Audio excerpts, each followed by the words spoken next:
for life, rugby.my.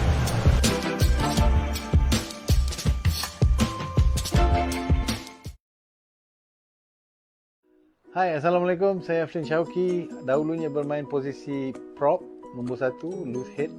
Dan biasa kena tendang kat muka, rebeh bahu, kena pijak. Semua dah kena. Bermain dahulu untuk SMSO Boys, juga untuk pasukan Cobra dan juga untuk ITM Lions. Saya juga bermain untuk Selangor, untuk Sukma. Saya nak ucapkan salam perkenalan kepada rugby.my dan juga semua pemain-pemain rugby di luar sana, dan harapannya adalah kita terus menggahkan lagi rugby di Malaysia ini. Rugby a gentleman's game. Nampak je kasar, tapi sebenarnya kita semua happy-happy semua.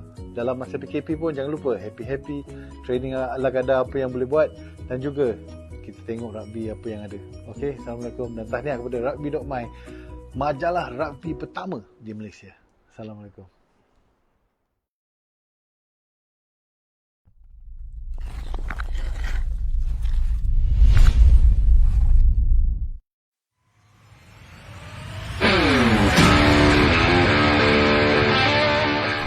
Nine is hard. Good. 10. Yeah, well done.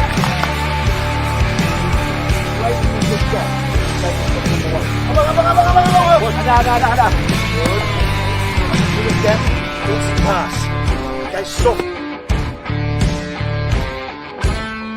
Okay. All right, stop. Well done. What do we just... If you start... Start on the line, forward. Okay? What I would like to see when we start the drill, even when the ball's there. Without looking at them, we know that...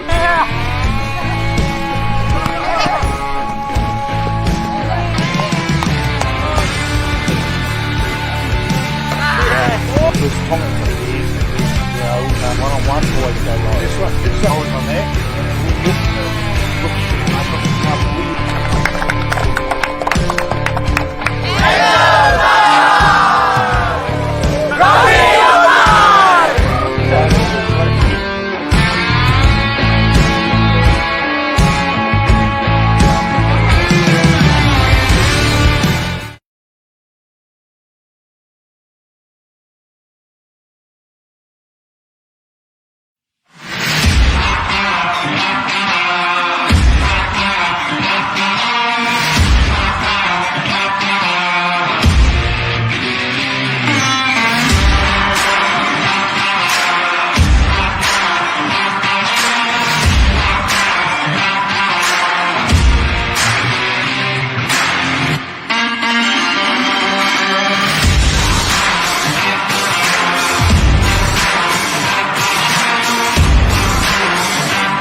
Hai, bismillahirrahmanirrahim. Assalamualaikum warahmatullahi wabarakatuh. Salam sejahtera. Bertemu kita sekali lagi di rancangan Sembang Kopi O Panas, dibawakan khas untuk anda oleh rugby.my. Dan pada malam ini kita akan bersama dengan tokoh pengadil yang tidak asing lagi di negara kita. Sebelum itu saya ingin mengucapkan jutaan terima kasih kepada Strike Rugby Gear selaku penaja untuk segmen pada malam ini. Jadi apa kata kita bersama dengan dua tetamu yang kita bawakan khas untuk malam ini. Kita ada dua orang pengadil semuanya. Saya persilakan saudara Sansuri. Hello, Assalamualaikum. Saya Samsudin Saleh, bekas pengadil. Apa khabar saudara Baik, Samsudin? baik. Samsudin, okey. San je. San, okey. Dan tetamu Yep. Terima kasih bang kerana bersama dengan kami pada malam ini. Dan saya terus bawa masuk tetamu kita yang seterusnya adalah Colonel Pertahanan Awam Profesor Madya Dr. Muhammad Nizam Nazaruddin. Jauh dari Kota Kinabalu. Ya. Di manakah beliau? Okey, Doktor Nizam. Ada. Okey. Ya. Apa khabar? Khabar baik. Okey, terima kasih kerana sudi bersama dengan kami pada malam ini untuk dalam segmen Sembang Kopi O Panas pada malam ini. Terima kasih kerana sudi bersama dengan kami, Abang San dan juga Dr. Nizam. Dan saya bawakan bukan tetamu, ini adalah panel tetap kita setiap minggu. Tak lain tak bukan adalah saudara Kobau. Di manakah Kobau? Kobau? Tak ada. Kobau, anda berada di mana? Live. Tak apa, sekejap saya telefon. Hello Kobau. Yep. Sekarang tengah live malam ni. Yep. Kobau? Okey, dah sedia. Okey, mungkin kita boleh bawa masuk Kobau. Kobau, di mana anda? Bob. Yep. Hari ni bahasa Malaysia kan? Ya, betul. Kalau English aku nak lagi ni. Tak. Hari ni bahasa Melayu. Okey, Kobau. Okey. Alright. Okey, Kobau, kita tengah live sekarang. Okey. Alright. Okey, itulah dia panel tetap kita pada malam ini, iaitu saudara Kobau. Terima kasih Kobau kerana bersama dengan kami pada malam ini. Dah 2 minggu berturut-turut 2 minggu sebelum ni kita bersiaran dalam bahasa Inggeris, Kobau. Dan akhirnya lega, sangat lega lah. Tak malam tahu ni lah kita kalau San dengan Dr. Nizam nak cakap Fiji ke hari ni. Dr. Nizam boleh lah, saya bahasa Melayu lah. Yep, 2 minggu berturut-turut kami bersiaran dalam bahasa Inggeris dengan akademi daripada South Africa. Kemudian minggu lepas kita bersama dengan Mark Lee dan juga Dugro juga dalam bahasa Inggeris. Dan pada minggu ini kita bersiaran dalam bahasa Melayu. Apapun, terima kasih kami ucapkan kepada Dr. Nizam dan juga San dan juga Kobau selaku panel tetap yang bersama kita pada malam ini. Dan tajuk yang telah pun dihebahkan sebelum ini, tajuknya agak kasar bunyinya, referee kayu. Cabaran dan juga realiti dunia kepengadilan di Malaysia ini. Jadi sebelum kita pergi lebih lanjut dalam topik yang nak dibincangkannya, mungkin San boleh perkenalkan diri semula ataupun ceritakan sedikit latar belakang rugby anda sebagai pemain dan juga sebagai pengadil. Silakan San. Okey, terima kasih. Assalamualaikum dan selamat malam. Saya Samsudin Saleh, berasal daripada Kelantan, menetap di Port Dickson. Mula bermain rugby pada tahun 93 sampai last 2007, and then 2010 berkecimpung dalam kepengadilan sehingga sekarang. And then saya dicalonkan untuk Asia Rugby dalam panel daripada 2013 sampai 2017 lah. So sekarang dah retire untuk international lah, just local tournament. Itu je lah, serba sedikit mengenai diri saya. Okay, alright. Terima kasih. Dan apa kata Dr. Nizam? Perkenalkan diri anda ataupun berkongsi. Okey, Assalamualaikum warahmatullahi wabarakatuh semua. Okey,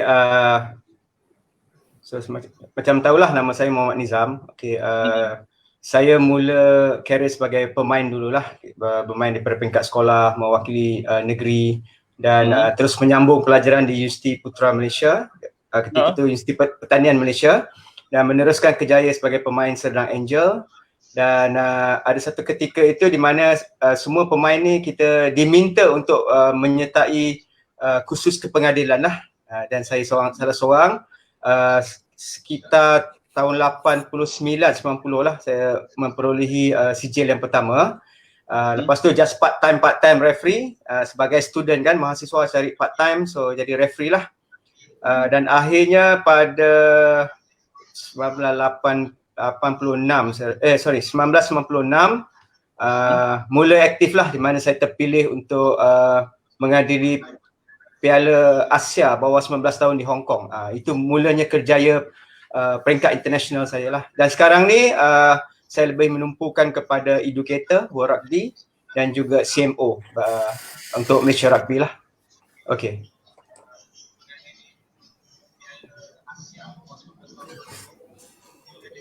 Bob. Apalah Bob, keras pula ni. Okay. Okay. Alright, sorry. Mungkin saya ada sedikit gangguan di sini. Mungkin Ko Ain boleh keluarkan saya sebentar dan saya serahkan kepada Kobau dulu untuk menyambung sesi. Kerana Okay, kita first of all kita ucapkan selamat datang kepada semua viewers hari ini terbaik. Semua support lokal tempatan punya rugby scene. Hari ini kita akan berbicara tentang referee dan apa-apa pandangan atau soalan yang ingin ditanyakan kepada panel kita, sila tulis di ruangan komen dan kita cuba kupas satu persatu. Soalan pertama yang kita nak tanya kepada San lah. Bagaimana San boleh berubah daripada seorang player, and then apa yang menyebabkan San tiba-tiba nak berkecimpung dalam dunia kepengadilan ni, dan siapakah idol atau mentor ketika itu yang memberi semangat dan memberi guideline kepada San? Selepas saya bermain daripada tahun 2007, 2009 saya menghadiri kursus kepengadilan lah untuk level 1. So start pada 2010 dan 2011 saya mula berkecimpung dalam kepengadilan lah, peringkat nasional, peringkat kelab, and then 2013 nama saya dinominatkan untuk Asia Panel. So alhamdulillah, walaupun dah penghujung orang kata, dah dalam 36, 37 diterima masuk waktu tu, rezeki saya lah saya rasa. Sebab sekarang memang dia nak bawah 25 lah. So daripada 2013 sampai 2017 lah saya dalam panel Asia. Dan yang banyak mendorong saya pada masa tu adalah waktu tu pengarah pengadir kita Encik Zamrin lah. Banyak tunjuk ajar selain daripada Cikgu Hamid sendiri dan rakan-rakan pengadir yang senior-senior lah masa tu, yang memberi tunjuk ajar untuk saya berkecimpung untuk teruskan dalam karier sebagai seorang pengadir lah selepas bermain. Okey. Dan saya senang sebenarnya panggil ni Profesor Dr. Nizam ni Bulok, daripada dulu panggil dia Bulok. Boleh. Teruskan. So nak tanya Bulok pula. Okay. Semua orang tahu benda-benda referee ni adalah satu tidak khabar. Sebab dia orang tahan sebagainya. So adakah benda tu jadi kekagan untuk Bulok jadi referee? Awal. Sekali lagi boleh kau? Berdengung tadi bunyi. Ada ekor lah. Eko, ya. jauh kat KK. Sebelum ni kita tahu referee selalu nama kena caci, kena apa yang membuatkan Bulok nak jadi referee walaupun tahu 11. Okey, sebab kita ni berurusan dengan manusia kan. Manusia ni pelbagai perangan dan mereka juga ada persepsi yang tertentu. Jadi untuk melaksanakan tanggungjawab kita ni sebagai pengadil, yang penting sekarang ialah kita perlu adil. Kita perlu adil, tak kira apa masukan sekalipun.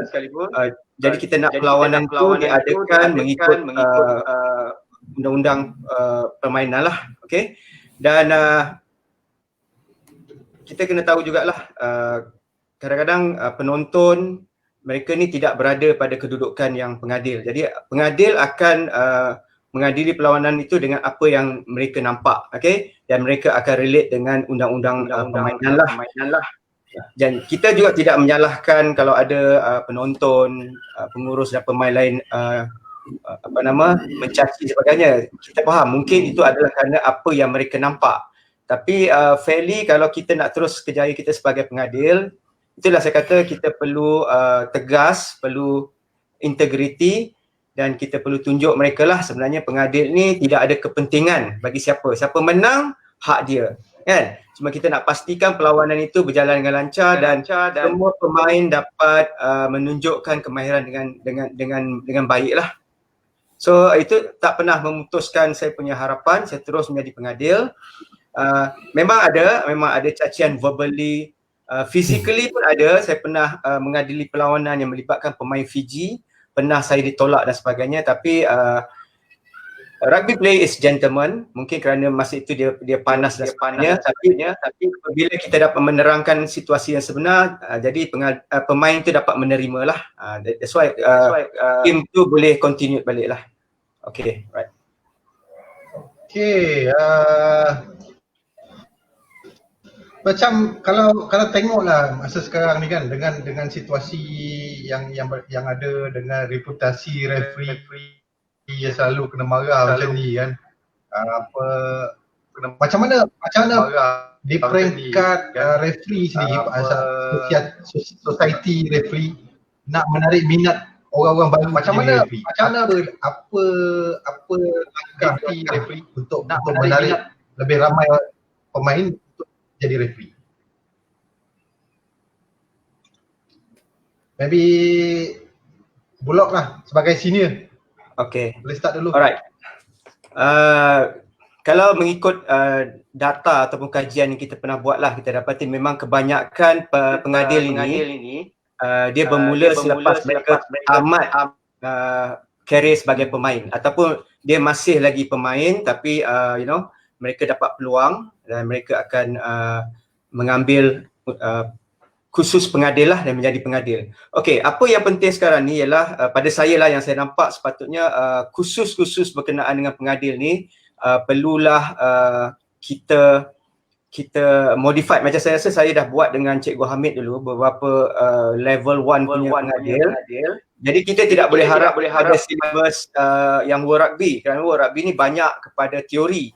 Jadi kita dah masukkan sikit tentang ada ansur maju, bagaimana mereka mengenali mereka lebih praktikal lah. Dan saya juga mencadangkan kepada penganjur yang membuat kursus ni, kalau boleh mereka buat kursus ada juga perlawanan pada ujung minggu tu. Jadi peserta-peserta ni mereka terus apply dia punya kemahiran di sana. Dan bila kita buat begini, hampir 70 ke 80% peserta tu akan menjadi pengadil.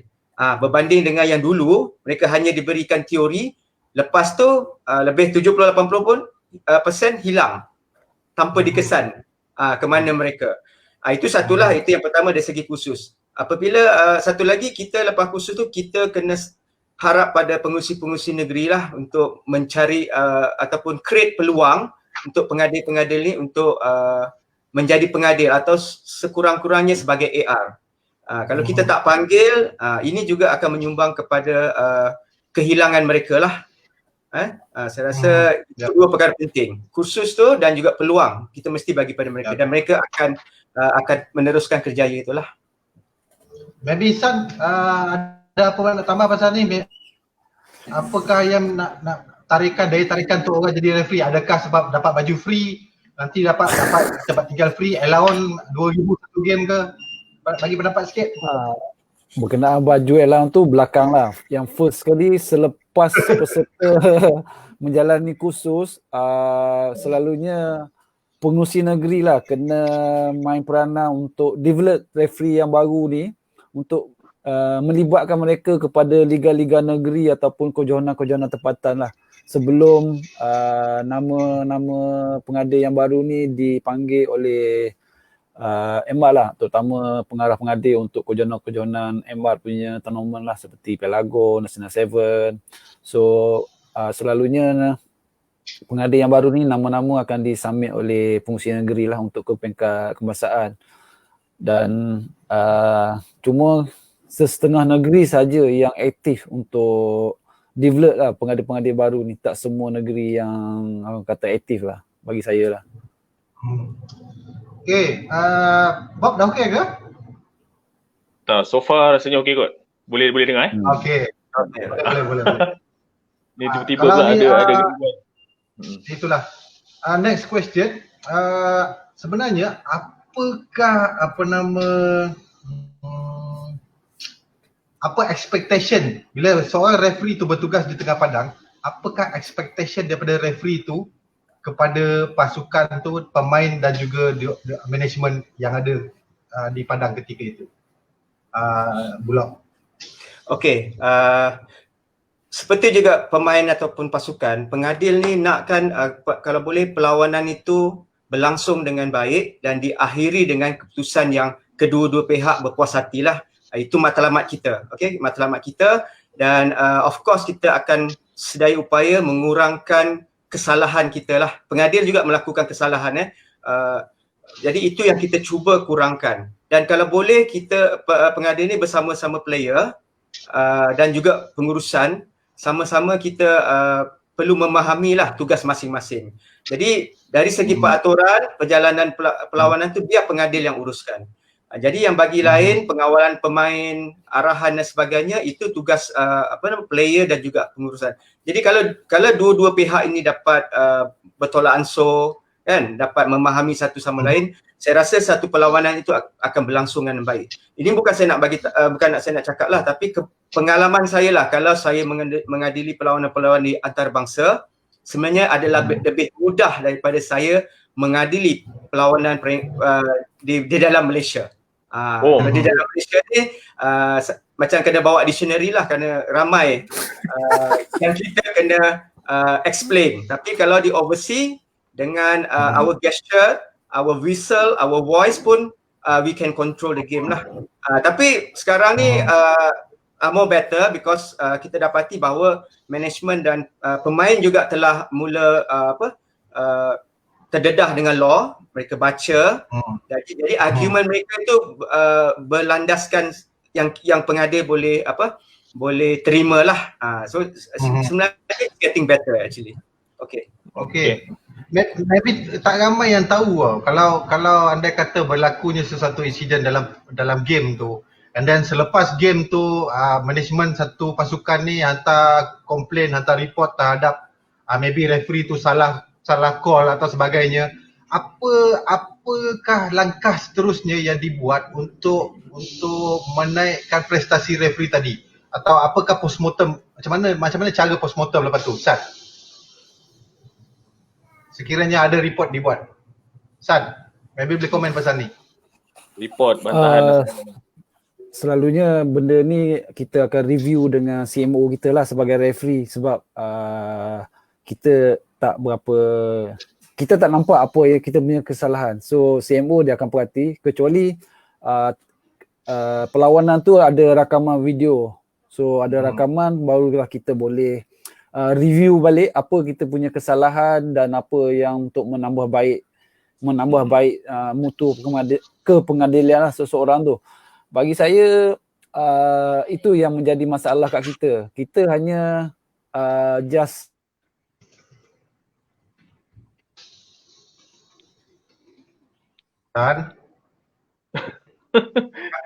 kaku pula dia.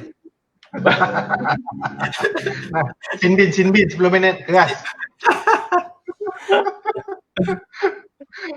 Aduh, malam ni macam-macam problem lain lah. Tak apa, kita teruskan. Bob? Okey, tak apa. Saya sebenarnya nak tanya pada Kobau sebenarnya. Sebagai dalam career anda sebagai seorang pemain, anda Kobau pernah tak menimbulkan masalah kepada pengadil ni? Come on lah Bob. Tanyalah lebih lama Bulak pun tahu. Jarang. Bukan kata tak pernah, tapi red card tak pernah. Yellow card pernah lah. Sebab masa main dulu sebagai kapten, kadang-kadang kita kena tunjukkan contoh yang baik. So captain is the leader masa dalam satu perlawanan. So dia kena tunjukkan contoh yang baik, bawa anak-anak buah dia ikut. Kalau captain tak boleh nak lead anak buah dia, and then referee pun susah buat kerja. Betul tak Blok? Betul.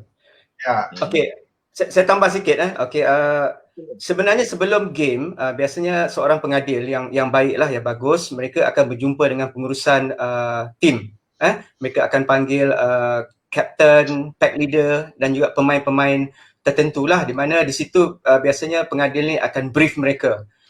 Apa yang akan berlaku, apa yang pengadil akan lihat dan sebagainya. So daripada situ ada understanding lah. Dan kalau macam saya, biasanya saya akan berjumpa dengan captain. Saya akan minta bantuan dengan dia lah untuk memastikan perlawanan itu berjalan dengan lancar. Dan kalau ada apa-apa soalan, biarlah captain ataupun pack leader yang bertanya. Dan kita akan sentiasa berkomunikasi lah dalam perlawanan itu. Saya rasa kalau kita boleh buat ni daripada awal sampailah akhir perlawanan, saya rasa masalah tu tidak banyak berlaku lah. Kerana kalau ada sesuatu yang berlaku, insiden berlaku, saya akan panggil captain, saya akan beritahu dia, look, I have told you, right? So jadi please go back to your player and just brief them. So itu yang biasa. Jadi saya kaitkan dengan apa yang kau baru cakap tu lah. Betul, mesti ada relationship between captain, pengurusan and the referee. Then the game will be better lah. Okay. Lagi satu saya ingat lagi pesan daripada senior-senior dekat dalam tim lagi. Dia orang kata bila dalam padang ni dengan referee ni, kalau nak mencuri jangan depan tuan, dia cakap. Faham tak? Nak mencuri jangan depan tuan. Nanti kena tangkap. Pandai-pandai lah buat kerja. Sebab rugby player ni, dia orang intelligent because they know the rules, they know the tactical. So dia akan cuba, it's a technical, pada saya it's a technical lah. Sama ada tipu tak tipu, it's technical. So kalau dia lepas, it's good lah. Tapi kalau dia tak lepas, then minta maaf lah banyak-banyak kan. Alright. Hilang lah. Hilang. Okey, Stan telah kembali. Mungkin Stan nak sambung. Hilang kejap. Ni San tadi, San ni. Lupa dah tadi. Dekat 2 minit. Tak Keluar apalah, sin bin. Yelah tu, betul lah tu. Pijak kabel. Okay. Okey, kalau saya sambung. Alright. Lupa lah. Okey, kalau tadi kita ada satu soalan daripada Rostam Effendi Sija ataupun Coco. Mana soalannya tadi? Kalau kita boleh ulang semula soalan daripada Coco sebentar tadi. Ni dia. PM Dr. Block, adakah tindakan ref game semi intercollege 1995 wajar? Ini kisah lama ni. Kita pun tak tahu ni apa ni. Sampai sekarang diingat ni. Ni ada dendam yang belum terbalas ni. Okey lah, ketika itu saya merupakan pengadil pada perlawanan semi-final tu. Tapi kita punya player national kita ni, Encik Rostam ni, dia agak kurang nasib lah, kurang baik nasib dia. Kerana ketika insiden itu, bila referee toleh, didapati bahawa dengan kelihatan seperti sengaja dia memijak dada player di bawah.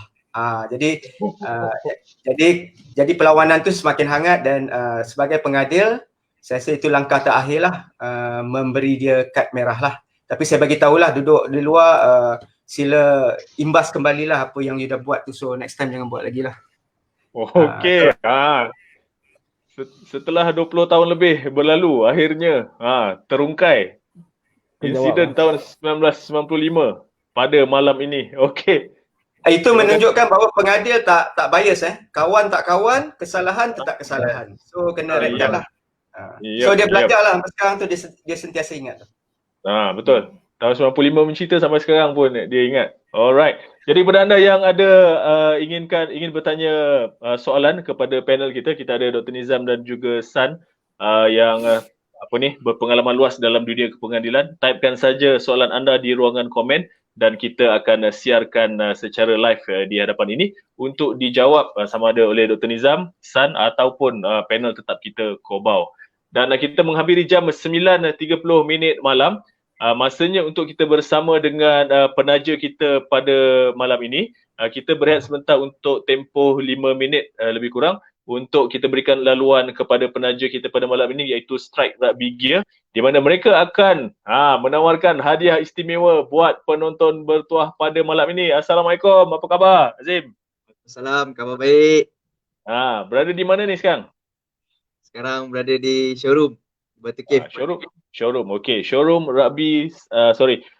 strike rugby gear berada di Batu Cave. Jadi pada anda kalau ingin mendapatkan koleksi terkini ataupun melihat sendiri desain-desain yang ada, bolehlah berkunjung di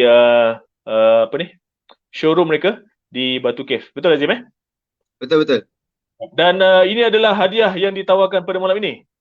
Ya, malam ni kita akan bagi special prize sikit untuk hadiah special untuk pemenang nanti. Kita ada 3 hadiah untuk ni pemenang bertuah. Okey, alright. Dan Tapi ada sebelum baju, tu topi. Yap, ada baju, ada topi. Alright, tapi sebelum tu kita beri laluan kepada Azim dulu untuk memperkenalkan ataupun menghebahkan apakah promosi terkini daripada Strike Rugby Gear. Silakan Azim. Okey, baik. Terima kasih Abang Bob. Okey. Hai semua, nama saya Azim. Saya daripada Strike Rugby Gear. Hari ni saya nak mempromosikan baju desain terbaru kita daripada Strike Rugby Gear. Okey. Desain ni adalah campuran daripada tribal dan batik. Kita boleh nampak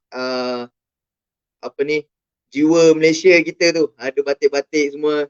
Okay, ini baju ni normal price selalu kita jual RM70 termasuk postage. Okay, hari ni untuk live hari ni saja kita bagi harga RM70 dan dapat free mask. Okay, kita Strike pun ada keluarkan mask. Mask macam ni, okay. Ya, ini salah satu design dia. Mask. Ini design pertama, design kedua kita ada ni. Okay. Okay, kita bagi mask ni sekali dengan filter tau. Termasuk filter, mask ni boleh masukkan filter. Okay, ini baju ni promo. RM70 free mask. Normal price RM70 sahaja termasuk postage. Yang ni postage semua kita belanja. Promo malam ni kita belanja postage. Jahitan semua macam biasa, triple stitching. Okay guys, semua triple stitching. Lepas tu ada ampit patch lagi untuk ketahanan yang lebih unggul. Okay. Design macam ni. Ini baju yang terbaru daripada kita. Okay, boleh tengok dekat collar pun sublimate, okay. Bukan biasa-biasa punya. Ini yang sublimation. Dekat collar dia pun sublimation. Okay. Ni baju dia Untuk pemenang malam ni, siapa yang dapat jawab quiz akan dapat baju ni. Topi daripada Strike dengan mask lah. Mask boleh pilih antara design yang ni ataupun yang lagi satu tadi. Okay. Selain daripada tu kita pun ada ni. Kalau nak beli jersey ni normal price RM140 termasuk postage. Hari ni kita bagi RM120 dengan free mask. RM120 free mask. Postage percuma guys. Takkan dapat lagi untuk harga ni. Ini khas untuk Kopi O Panas saja. Okay, ada 2 design jersey yang kita nak promo. Ni satu lagi design. Kalau korang nak gambar dengan lebih jelas boleh WhatsApp saya, okay? Hari ni saya nak cepat ni. Kita tak sempat nak promo baju-baju lain, okay? Ni saya limitkan je beberapa baju, okay? Kalau korang nak detail lagi boleh WhatsApp saya. Ini baju, lepas tu shorts. Shorts ada macam-macam shorts, ada 3 jenis shorts. Okay, shorts yang ni harga selalu RM40 termasuk postage. Untuk live ni RM30 je kita bagi. Postage percuma. Yang ni RM30, hitam merah RM35. Okay, lepas tu yang ni, ini RM40. Yang ni ada poket sesuai untuk referee lah. Kalau ada siapa-siapa yang minat ke referee boleh WhatsApp saya terus. Okay. Mas jangan lupa guys. Hari ni kalau apa-apa pembelian kita bagi mas percuma, okay. Ini mask yang percuma. Kita bagi free guys. Postage pun percuma. Oh, lagi satu. Baju design yang hitam tadi. Collar pun ada. Ini yang collar punya. WhatsApp saya untuk dapatkan details. Kalau ada apa-apa yang korang nak, WhatsApp je saya. Saya bagi details apa semua. Bagi gambar-gambar yang korang nak. Kalau korang nak custom jersey pun boleh. Sebab sekarang dah boleh start main rugby apa semua kan. Kalau nak buat custom jersey boleh WhatsApp saya, okay. Kita punya kain semua triple stitching. Jahitan semua triple stitching, lebih tahan. Macam biasa kat bawah ampit patch, kat ketiak. Dia lebih tahan, lebih kuat. Kalau korang nak buat untuk team boleh, nak buat training kit boleh. Promo malam ni kalau korang buat 25 helai ke atas, saya bagi free bola, okay? Free training ball. Korang boleh buat. Saya bagi 25 helai ke atas, free training ball. Design terpulang kat korang nak macam mana. Tak ada limit. Korang nak letak gambar apa-apa pun boleh. Okay. Jangan lupa nanti quiz malam ni. Jangan lupa saksikan quiz malam ni. Tunggu jawab sehingga penghujung rancangan. Kita bagi hadiah percuma pada pemenang bertuah. Alright. Azim, masa Azim tunjuk masa tunjuk JC tu pun saya pun dah tak sabar kalau boleh nak dapatkan juga. Sebab design dia saya rasa menarik lah dengan corak tribalnya kan. Dia tribal dengan batik. Tribal, batik dan kombinasi warna yang digunakan. Jadi kepada anda di luar sana yang ingin mendapatkan koleksi baju ataupun jersey Strike Rugby Gear, boleh berhubung terus dengan Azim. Boleh mendapatkan promosi terhebat pada malam ni daripada 140 jadi 120 saja. Betul? Ya, betul. Free mask. Free mask lagi. Lepas tu kalau 200 ke atas dapat free training ball. Itu kalau buat jersey team bang, 25 helai ke atas. Kita bagi free training ball. Okay, alright. Itulah dia tawaran istimewa ataupun promosi yang daripada Strike Rugby Gear. Dan malam ini Azim, kita akan pilih pemenang bertuah. Pemenang bertuah. Yep. Untuk menerima itu dia JC edisi khas daripada Strike Rugby Gear berserta dengan topi dan juga mask. Mask, yes. 3 barang kita bagi untuk satu pemenang. Alright, jadi apakah soalan kuis pada malam ini? Sama-sama kita saksikan apakah soalannya. Itu dia, siapakah pengadil perlawanan akhir Piala Agong 2014? Siapakah pengadil perlawanan akhir Piala Agong 2014? Pemenang akan menerima hadiah yang ditaja oleh Strike Rugby Gear untuk malam ini. Terima kasih banyak-banyak Strike Rugby Gear. Jadi kepada anda yang menyaksikan siaran ini secara live, inilah soalannya, siapakah pengadil perlawanan akhir Piala Agong pada tahun 2014? Cepat-cepat tanya kawan-kawan yang pernah jadi ref ataupun otai-otai referee ataupun otai-otai pemain-pemain legend yang sebelum ini.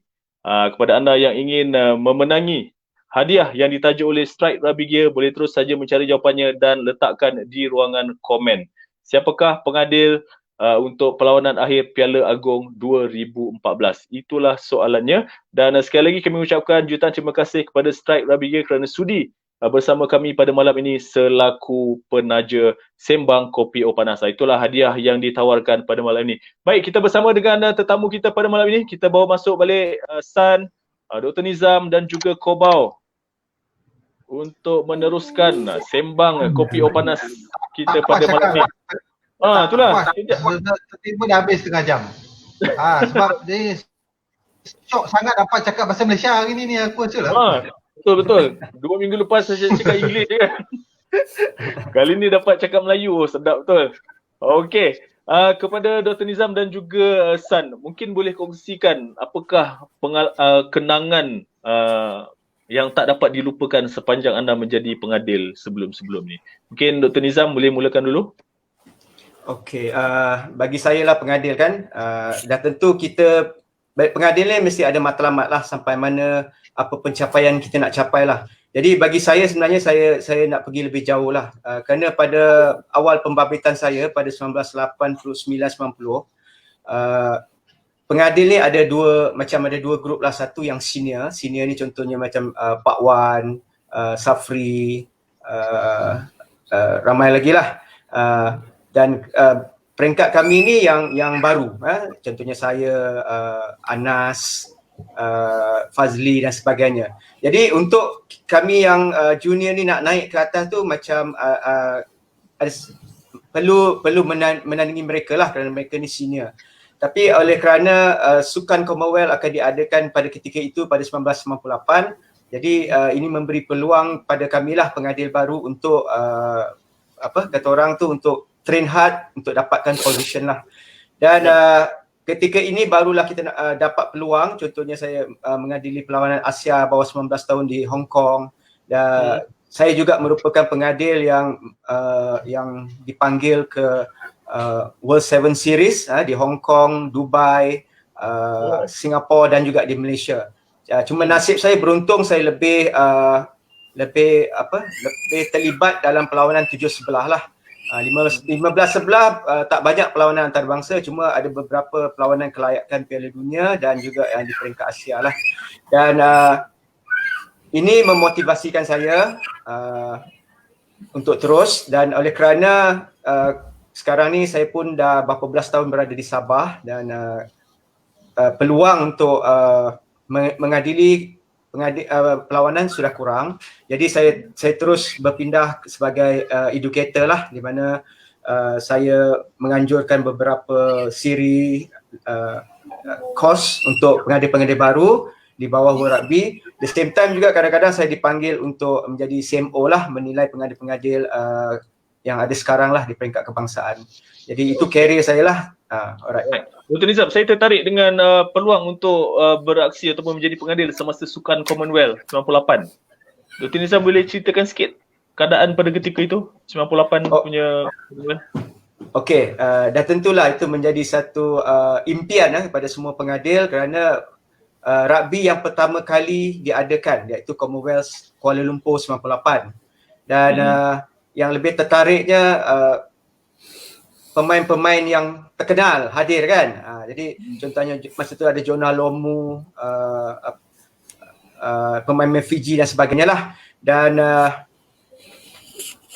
yang paling saya tak boleh lupa apabila saya merupakan salah seorang pengadil yang terpilih untuk mengadil bersama-sama pengadil lain di perlawanan akhir di mana Fiji bertemu New Zealand ketika itu. Yang referee tengah tu adalah daripada South Africa, kanan kiri Sri Lanka, dan saya lah the only one from Malaysia. Tapi kalau ketika itu kita tengok stadium MPPJ tu, boleh saya cakap tak nampak batu. Semuanya manusia. Penuh dengan penonton, penuh.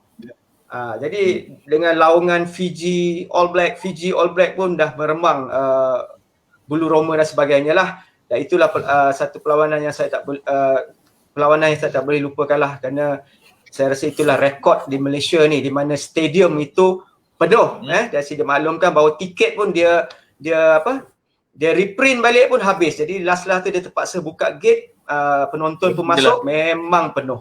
Itulah pengalaman yang paling saya tak boleh lupa lah. Alright, okay. Sebagai pengadil untuk Sukan Commonwealth 98. Terima kasih Dr. Nizam. Okay, San pula bagaimana? Adakah insiden ataupun kenangan yang paling tak dapat anda lupakan sepanjang karier referee anda? Banyak pengalaman manis dan pahit lah sebagai pengadil sepanjang saya terlibat ni lah. Yang paling diingati tu apa? Yang paling diingati kenangan kenangan pahit lah boleh katakan. Pahit pun pahit lah. Semi-final Piala Agong 2013 ke 14 lah. Saya bukan dikejar, dimaki hamun oleh players. So dengan siap nak ugut bunuh apa semua sekali lah. Masa tu memang saya terasa lah masa tu. So kejadian ni sampai dibuat report polis apa semua sekali lah. So itu sebagai kata kenangan pahit lah sebagai pengadil. Tak pernah saya terima benda macam tu. Mungkin di peringkat national punya tournament yang paling besar, semi-final Piala Agong. So mungkin ada tekanan jugalah untuk player dalam tim tu, dan dalam keadaan hujan yang lebat masa tu mungkin saya pun tak akui, mungkin ada kesalahan daripada saya jugalah. Benda tu yang banyak mengajar saya untuk seterusnya lah. And then yang manis banyak jugalah. Saya dipilih untuk kedua Sukan C, Singapura dan KL. And lepas tu first appointment saya untuk Asia adalah ke Kazakhstan lah, bersama dengan referee iaitu Remy, iaitu Eki Komeng lah. First time saya ke overseas, first appointment untuk Asia Rugby lah, 2013. Okay, alright. Terima kasih San. Dan sebentar tadi kalau kita boleh lihat ada beberapa soalan diajukan oleh penonton kita. Ini adalah salah satunya. Apakah persediaan pengadil sebelum permainan yang mempunyai peraturan yang sedikit berbeza dengan rugby law? Contohnya untuk junior game, apakah peraturan ditentukan oleh penganjur atau pengadil? Apa komen Dr. Nizam ataupun saudara San? Saya jawab dulu lah. Boleh.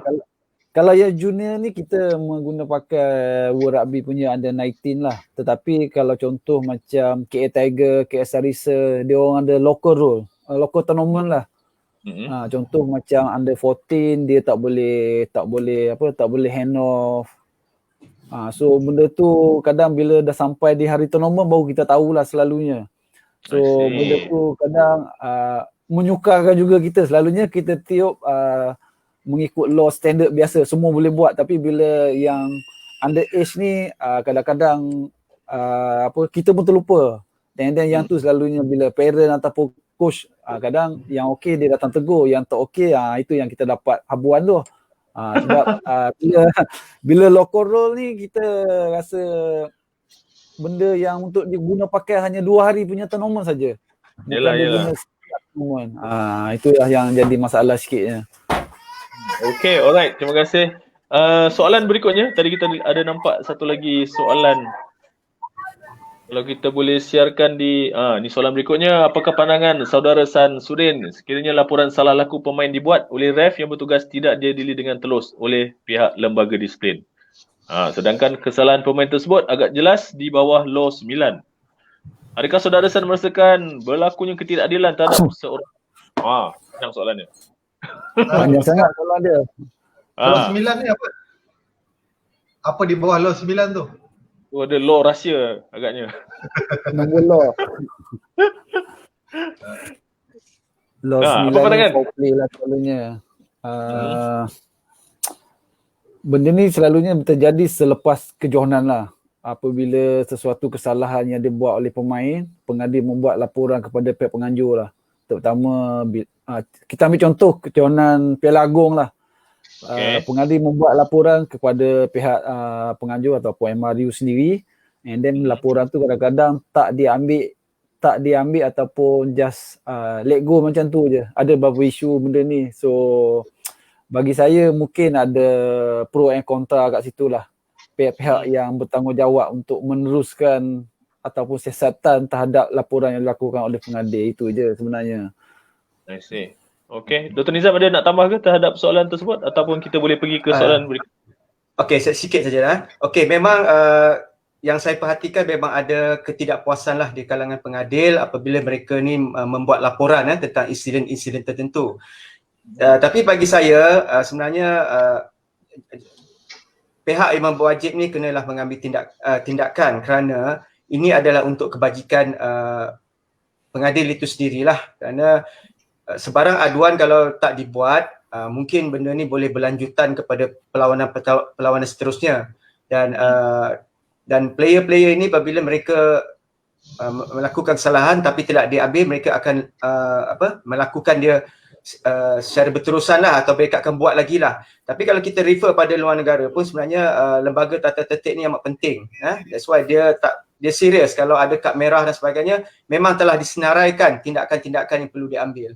Jadi sebaik-baiknya pihak penganjur mesti tegas dan mengambil tindakan dengan apa saja yang telah dilaporkan oleh pengadil ataupun juga pegawai pertandingan lah. Saya rasa mesti ada tindakan. Yep, okey. Terima kasih penerangan daripada San dan juga Tun Nizam. Kita ada satu soalan tadi, apakah tips bagi pengadil baru untuk yang menghadapi tekanan dalam perlawanan yang diadili? Boleh share tak pengalaman Dr. Nizam dan juga saudara San waktu mula-mula dulu jadi pengadil? Macam mana nak handle tekanan suatu game? Okey, bagi saya ketika saya mula pengadil tu memang era tu memang pasukan pasar hebat lah, macam di ATM, PDRM, DBKL kan, Bandaraya Dragon dan sebagainya, dan mereka ni pemain-pemain yang senior lah. Jadi apabila pengadil baru ni masuk, biasanya mereka tak kenal, lagi-lagi kalau mereka tak kenal, mereka sudah ada satu persepsi yang kata orang ni pengadil baru kan, so bolehlah kita ambil advantage. Jadi tapi bagi saya terpaksa menunjukkanlah bahawa apa yang kita adili tu mengikut aturan dan kita jelaskan pada mereka kan. Saya rasa sampailah mereka boleh terima. Dan kadang-kala di luar game juga kita boleh berjumpa dengan player ni, pengadil ni, kita cuba buat connection, cuba kita mengenali mereka supaya apabila kita mengadili lagi perlawanan mereka, mereka akan rasa macam kita ni one of them lah, ataupun yang mereka kenal. Jadi itu lebih akan memudahkan pengadil untuk mengadili perlawanan itulah. Okey, berbalik tadi apa kata tadi yang pengadil baru kan? Pengadil baru, tekanan. Okey. Memang tak dinafikan, kajian-kajian research semua bila dibuat, memang kita dapati bahawa bila pengadil itu berada di tengah padang, perkara yang akan efek performance mereka adalah psikologi. Okay? Fitness, decision making, law dan sebagainya dia akan prepare awal. Tapi di padang ialah bagaimana nak tentukan prestasi ialah dengan mengawal psikologi mereka. Okay? Sebab perlawanan ni kita tak boleh jangka, sebab akhir pun kita tak tahu apa dia punya result kan. Kalau macam wayang kita tahulah hero Hindustan mesti menang kan. Tapi kalau perlawanan ni kita tak tahu apa berlaku. Jadi kita kenalah manage daripada awal, semasa game dan selepas perlawanan, dan kita tidak boleh leka kan. Kita kena performance kita kena mestilah sentiasa sama Jadi tidak ada bias pada mana-mana lah. Dan psikologi ni sebenarnya banyak perkara kita boleh lakukan lah.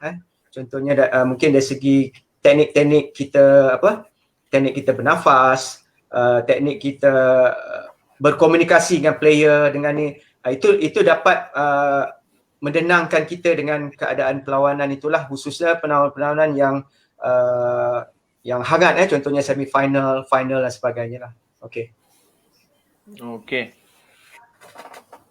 Kita ada beberapa soalan lagi. Ni soalan daripada Faiz Alias. Soalan untuk panel. Normally, first ref di tengah akan dibantu oleh 2 orang touch judges. Sejauh manakah first referee akan refer kepada 2 orang touch judge ini? Adakah sepenuhnya atau sebahagian keputusan saja? Sekiranya ada infringement ketika permainan berlangsung. So, San ataupun Azam boleh huraikan, boleh jelaskan? Kalau bagi saya lah, kalau sebagai referee memang rakan kita di kiri kanan tu memang menjadi nadi untuk kita di tengah lah untuk confident. So memang selalunya kami akan bekerja orang panggil team of 3 lah. And then apa-apa keputusan yang dibuat memang tanggungjawab pengadil kat tengah sebenarnya. Dan pengadil yang task judge yang assistant referee lah, assistant 1 dan 2 memang akan membantu kita dari segi sekiranya kita di tengah tidak nampak apa-apa yang orang kata foul play, benda-benda yang membahayakan lah yang player buat, and then assistant bila report, referee akan membuat keputusan lah, sama ada apa-apa keputusan yang diberi kad merah ataupun kuning, itu referee kat tengah lah. Tapi dari segi suggestion di sekarang ni memang kita ambil diguna pakai assistant referee ni memang amat membantulah kepada referee, terutama sekiranya referee baru di tengah dan senior referee kat tepi. Benda tu kadang-kadang memberi kita motivasi sebenarnya, yang pengalaman yang saya lalui lah sebelum saya sampai ke tahap ni. Memang kalau senior referee duduk kat tepi, kadang-kadang kita jadi confident lah kat tengah untuk sesuatu perlawanan tu. Okay, alright. Kita juga ada satu soalan daripada Muhammad Zian Najib Ismail. Kalau kita boleh pancarkan pada skrin, apakah majlis kepengadilan ada kuasa untuk cadangkan tindakan disiplin kepada pegawai pasukan ataupun penonton yang melakukan kekasaran ataupun gangguan kepada pengadil? Wujud ke majlis kepengadilan? Ada tak badan kepengadilan yang mewakili pengadil dan sebagainya? Sana. Okey. Sebenarnya memang tak adalah. Cuma kami kalau mengikut struktur MR ni, kita ada penyelaras pengadil lah, ataupun apa nama dia sekarang ni. So dia yang pengarah pengadil, beliau lah yang akan menerima semua laporan-laporan, dan beliau lah yang akan membawa ke majlis tertinggi lah, ataupun majlis tata tertib dan sebagainya lah. Itu yang kita sebagai pengadil, itu yang kerisauan kami, yang menjadi persoalan kepada kami. apakah tindakan akan diambil, apakah tindakan yang diambil selepas kita membuat keputusan. Dan kita nak tahu result dia apa. Jadi kalau jawatan kuasa ni boleh mengambil tindakan, saya rasa pengadil tu pun akan berpuas hatilah, kerana ini dari segi jaminan keselamatan dan juga dari kebajikan pengadil itulah. Setakat ni begitulah dia punya susun aturnya. Kalau ada tindakan adalah, kalau tak ada dan kita terpaksa terus bertanyalah apakah result dia. Okey. Okey, berbalik kepada San tadi, sewaktu anda diugut dalam perlawanan tersebut yang dikatakan ada laporan polis tu dibuat atas diri sendiri ataupun diwakili oleh badan atau sebagainya? Saya buat untuk keselamatan diri saya sendiri, and then kes tu dah sampai ke pihak pendakwa raya lah, timbalan pendakwa raya untuk didakwa. Cuma sebab apa yang saya buat tu hanya untuk untuk defend diri saya sebenarnya. Tapi tak sangka pula masa tu kes tu terlalu cepat lah berjalan, mungkin disebabkan duduk di dalam masa tu kejohanan dekat Bangi lah, dekat UKM. So benda tu dah sampai ke pihak pendakwa raya, cuma sama ada saya nak diteruskan ataupun tidak ya. Dan saya mengambil nasihat daripada pihak-pihak senior-senior. So benda ni just untuk iktibar lah pihak MR sendiri. Saya rasa masa tu pun Cik Kobar pun masih di MR saya rasa masa tu. So benda ni sampai ke tahap situ je. So pihak yang membuat tu datang untuk minta maaf apa semua sekali. So kita settle di luar sajalah. Di luar. Okay, alright. Dan itu soalan kalau selama ni soalan kepada panel ni, soalan kepada Kobau. Kobau, ulas sikit work on discipline issue. Silakan Kobau. Cikgu Amin tak ada benda lain nak tanya. Tapi Cikgu Amin, thank you very much. Payah nak tengok Cikgu Amin ni online tengok benda ni. Selalu dia. First time lah, minat sangat tu. Rasa bangga pula dia tengok ni. Okay, first of all, semasa saya berkhidmat sebagai GM dulu di MRU, that's why saya introduce Code of Conduct. Code of Conduct ini adalah untuk menjaga semua pihak dalam apa jua aktiviti rugby. Which is kita jaga referee, kita jaga match official, kita jaga coach, kita jaga team dan kita jaga nama baik MRU. So maknanya kalau kita baca Code of Conduct tu ada banyak perkara yang the do and the don'ts. Apa yang boleh, apa yang tak boleh. Contohnya sekiranya ada berlaku ketidakpuashatian terhadap sesiapa untuk dizahirkan kat mana-mana sosial media, itu adalah kalau betul-betul kalau ikut Code of Conduct itu tak boleh. Sebab ada satu ketika dulu ada kes di mana player ugut referee di sosial media. So ugut-ugutan ni patutnya tak boleh berlaku. Dan juga that's why bila kita melakukan kursus-kursus kejurulatihan, kursus kepengadilan, kita really emphasize on the 5 core values of rugby. Minta maaf kawan putih terbawa-bawa daripada last week. 5 core values of rugby, which is the drift. So discipline, R2 for respect. So setiap orang yang ada dalam community rugby ni perlu respect each other. Sekiranya dia betul-betul a rugby person, dia betul-betul faham apa itu core values, tak ada isu-isu caci maki dan sebagainya ni berlaku. So sepatutnya ia perlu di-emphasize. Emphasize tu apa cakap lagi dipupuk dengan lebih ditingkatkan. So saya rasa ada juga sebenarnya soalan saya nak tanya kedua-dua panel ni. Since diorang ni daripada different era, Bullock ada daripada satu era yang lebih awal daripada Sun. So nak tanya diorang apa pendapat diorang tentang kebajikan referee yang diorang tengok sekarang ni. Adakah kebajikan referee itu terbela ataupun sebaliknya? Maybe nak dapatkan sikit pandangan daripada diorang. Betul. Dan dalam masa yang sama, sebenarnya kita menghampiri ke jam 10, tapi tak apa, untuk minggu ni sebab special, kita akan ajakkan sikit kopi O panas kita ni. Extra time. Dah lalang ref ada dekat sini. So ada apa-apa soalan yang nak dikemukakan, boleh saja terus di ruangan komen.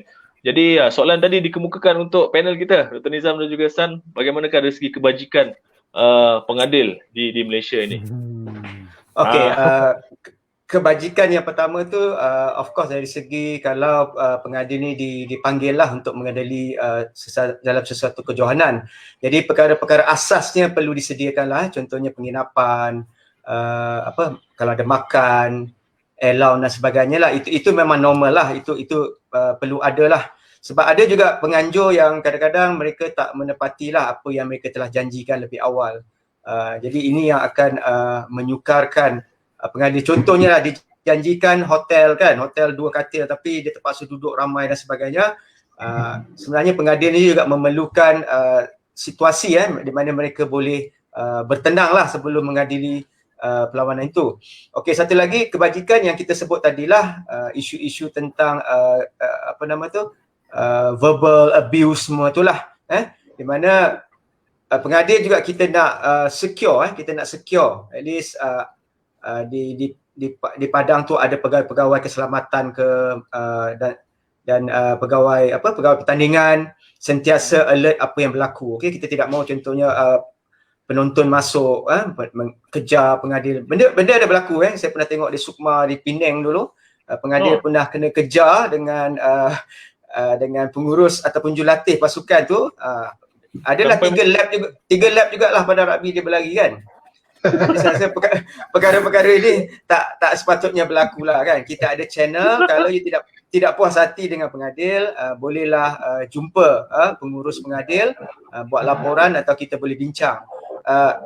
Dan betul saya pun pernah menyaksikan di mana pengadil pernah kena tumbuk depan-depan mata saya, badannya besar, kena tumbuk, jatuh pengadil ni. Dan kita membuat laporan polis lah.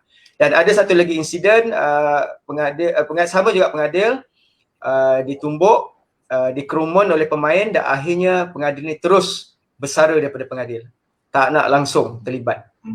Ini pun ini Malaysia. di Malaysia. Yes, Malaysia. Pelagong 2009 di Padang Shah Alam, Politeknik Shah Alam.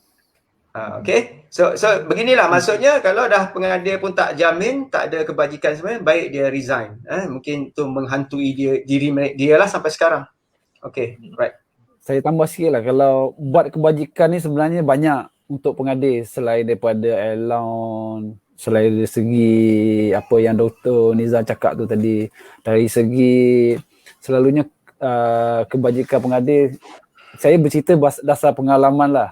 Kebajikan contohnya seseorang referee tu mendapat tawaran untuk ke overseas lah selalunya. Kat situ akan timbul satu isu lah. Mungkin Kobar pun pernah melalui lah, duduk kat MRU macam mana. Benda ni bukan kata tipu tapi realiti dia, sesiapa yang ditawar untuk ke overseas selalunya akan jadi isu dekat sini lah dengan pihak MR sendiri. Bukan kata nak menuduhkan pihak MR. Sebab dari segi kebajikan untuk location ataupun protokol untuk pengadil tu sebenarnya tak mencukupi. So kat situ mungkin pihak MR dapat memperhalusi lah benda ni untuk kebaikan pengadil, dari segi untuk menghantar pengadil-pengadil ni keluar untuk mengambil pengalaman lah.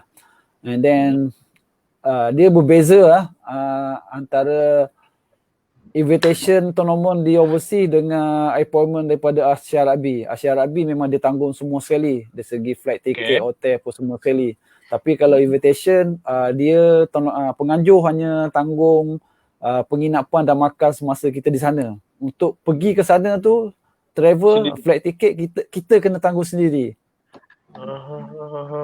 So itu selalunya yang akan jadi isu. Bila ditanggung sendiri, sebenarnya patutnya union yang tanggung, sebab union bagi saya lah, union bertanggungjawab untuk develop referee. So kalau referee tu pergi pakai sendiri, mana tak ada apalah, macam saya nak cakap pun susah kan, tapi selalunya terjadi memang macam tu lah. Tak semua yang kata ditanggung oleh MR lah. Jadi adakah macam selalunya saudara San mendapat invitation sebegitu? Dululah, sekarang dah tak ada. Sekarang ni bila dapat invitation, lembaga pengadil dia akan pilih lah pengadil-pengadil yang dipikir layak untuk ke sesuatu kejohanan itulah. So untuk memilih tu, lembaga pengadil dia ada ahli-ahli panel dia untuk memilih pengadil mana yang berkelayakan ataupun dicalon oleh pengurusi negeri untuk dipilih ke sesuatu kejohanan yang dijemput tu lah. Yep. Mungkin soalan untuk Dr. Nizam, ada tak sebarang statistik ataupun angka bilangan referee yang saya tahu yang berdaftar ataupun bertauliah di Malaysia ni? Dipanggil apa? Referee bertauliah ataupun referee berdaftar ataupun macam mana? Yang ni sekarang ni mungkin dulu ada usaha lah untuk mengumpulkan data, tapi saya tak pasti sekarang ni ada data atau tidak, tapi saya rasa ada, tapi sama ada up to date, I'm not sure. Cuma saya concern sekarang ni ialah sekarang ni kalau saya tanya, contohnya saya tanya dengan San lah, San ni referee grade berapa ni? Saya sendiri jadi- pun tak boleh nak jawab. Saya duduk grade mana, nampak, grading mana, level berapa. So Okay. orang Ada panggil, grade, orang ada level faham dan tu sebagainya. duduk. Okay, Kalau that's ikut why dah kena kita tidak ada kategori. grading. Sepatutnya kena ada, kita kena ada sebab Ya. kita boleh menstrukturkan. Kalau let's say pengadil tu memang antarabangsa dan itu yang kita akan push. Mungkin ada development kan, development ni mungkin kita akan bagi banyak local tournament ataupun invitation. Dan yang mana yang baru pula kita akan bagi kejohanan-kejohanan yang yang di daerah dan sebagainya lah. Jadi saya rasa kategori tu perlu ada. Zaman dulu kita memang ada dan kita akan fight daripada satu stages ke satu stages sampailah kita sebagai pengadil grade A dululah. Grade A ni maksudnya dia akan pergi international dan sebagainya. Tapi sekarang ni bila saya tanya pengadil pun mereka pun tidak pasti mereka ni dalam kategori yang mana. Sekarang itulah. Jadi sepatutnya siapa yang mengeluarkan kategori ataupun mengeluarkan grade itu, siapa yang mengeluarkan? Kalau tak salah saya dia ada jawatan kuasa kepengadilan ni, mereka yang akan berbincang dan sebagaimana lah. Tapi okey, ini saya punya pandangan saya lah. Kerana pengurusan yang kita nampak badan-badan yang mengendalikan rugby di Malaysia ni, kebanyakan yang akan menjaga contohnya kepengadilan itu adalah individu yang terpilih dalam mesyuarat AGM dan sebagainya kan. Tapi kita tak tahu sama ada dia ni okey biasa atau tak dengan pengadil. Jadi mereka terpilih dan apabila terpilih kalau dia manage okey, tapi masalah sekarang ni sepatutnya lah pada saya dia kena buat satu jawatan kuasa yang lain di mana mereka akan ada yang menjaga development, ada yang jaga training, ada yang jaga grading. Jadi kita macam ada satu jawatan kuasa. Tapi kalau kita buat semua saya rasa tak boleh tercapai lah. Dan saya rasa macam pengadil juga kita perlu ada juga latihan macam player juga dan mungkin kita perlukan research juga. Jadi pengadil dan pemain ini adalah sama. Kalau player nak lari 100 meter buat 10 second, pengadil pun kena 10 second juga. Sebab kalau boleh 9 second lah sebab dia awal sikit kan, sebelum touchline tu dia dah ada. Jadi training, fitness dan sebagainya dia mesti setara dengan pemain. Okay, alright. Yep.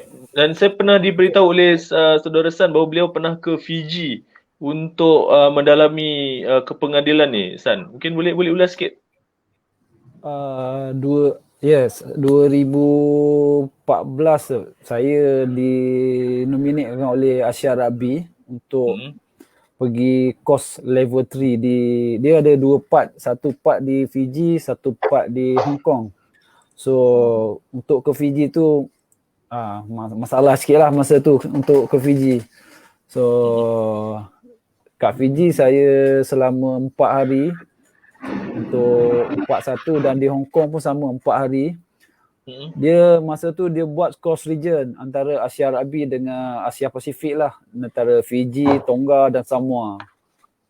So Asia Rugby dari Malaysia saya seorang, Hong Kong ada 2 orang dan Jepun ada 3 orang dan plus dengan Fiji, Tonga and then Samoa ada seorang tidak saya. Yep. Dan bagaimana kos untuk mengikuti kursus tu, San? Sendiri keluarkan duit pun macam mana? Kos dia memang sendiri pada awalnya sebab untuk mendapatkan daripada MR kita mengambil masa lah sikit pada masa tu. So dengan inisiatif saya cubalah mendapatkan sponsor ataupun support daripada kawan-kawan yang dikenali dan alhamdulillah seminggu sebelum perjalanan bertolak ke sana saya mendapat tiket untuk ke Fiji lah. walaupun ada sedikit betul. masalah sebelum tu. Cuma untuk Yep. mendapatkan bantuan daripada MSN lah masa tu take time lah sebab benda dah singkat kan. So kena take time, kita kena dahulukan dululah untuk yang saya ke Fiji. Untuk Hong Okay. Kong alhamdulillah ada orang yang sponsor tiket untuk saya lah. Okey. Alright, kalau kita boleh lihat satu soalan tadi daripada Alistair Nyigang Alexander. Nak tanya satu soalan. Umur berapa selalunya terbaik untuk mendalami bidang kepengadilan rugby ni? Adakah faktor umur memainkan peranan? Sebab selalunya kita tengok player yang dah lama-lama ni dia bersara kemudian dia menceburi bidang referee ni. Adakah begitu ataupun sejak daripada awal lagi patutnya dia menceburi bidang kepengadilan ni? Kalau bagi saya Okey, San, sila dulu San. Okey, kalau bagi saya daripada peringkat awal lah dalam 18 ke 17 itu lagi bagus. Untuk jangka masa panjang memang panjang untuk seseorang referee tu mendalami ataupun berkecimpung. Sebab kalau ikutkan sekarang ni pun Asia Rugby dia cuba dapatkan referee yang berumur 25 tahun ke bawah. Untuk dinominatkan ke Asia Rugby, ke Asia Panel. Sekarang ni lah.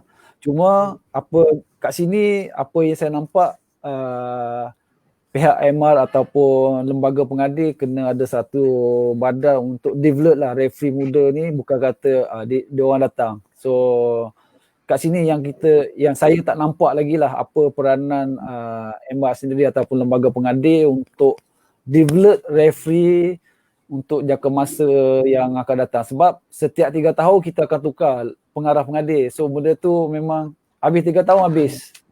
So tak, orang kata tak berpanjangan lah. Benda-benda yang agak merugikan lah bagi pihak MR sebenarnya. Betul. Dan seperti Dr. Nizam, beliau menceburi bidang pengadil ni sejak beliau belajar lagi semasa di UPM. Kan dia sambil dia belajar, sambil dia main rugby, sambil dia menjadi referee, sehinggalah beliau berjaya menempatkan diri di peringkat antarabangsa. Mungkin Dr. Nizam boleh share sedikit usia yang sepatutnya untuk jadi referee ni. Okey, kalau dulu dia 35 tahun ke bawah.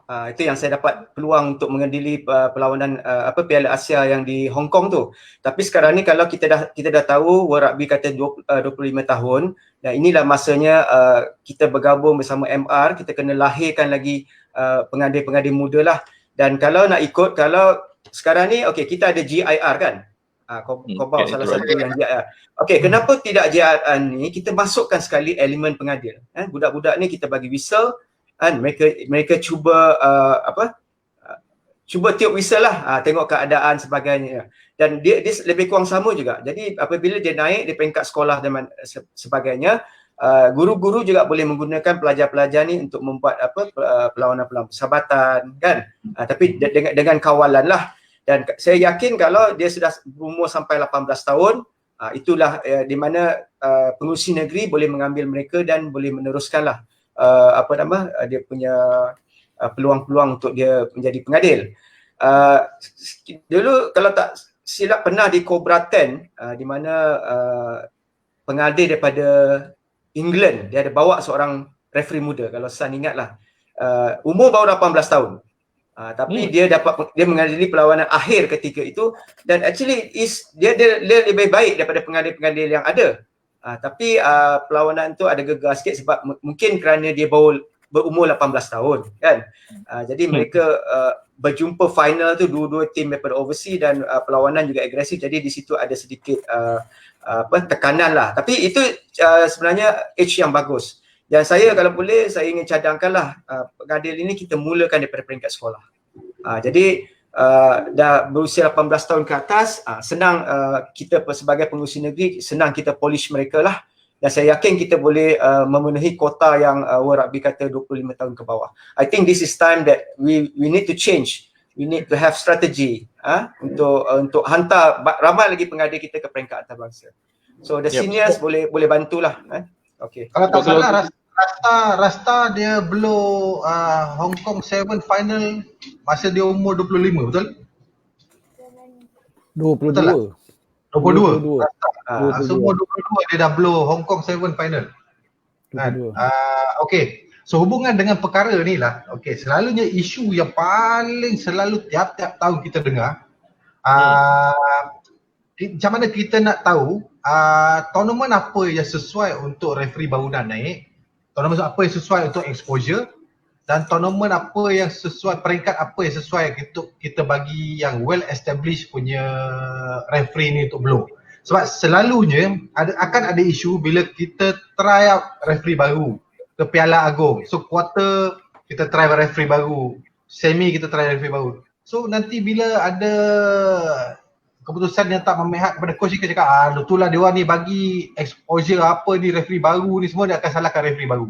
So macam mana kita nak buat benda ni supaya platform tu lebih clear, peringkat mana dalam satu tournament di Malaysia yang sepatutnya well established referee dalam Malaysia ni yang blow, dan peringkat mana dan tournament mana yang untuk kita expose referee-referee baru supaya dia orang boleh naik secara berperingkat.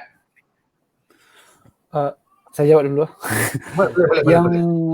Yang saya nampak lah Bau, berbalik kepada kita punya grading tadi lah. Betul. So bila kita grading tadi, referee tu contohnya panel A, hanya tournament-tournament kebangsaan, Piala Agong, MRL, dia orang je yang akan tiup ke tepi ke, hanya dia orang je.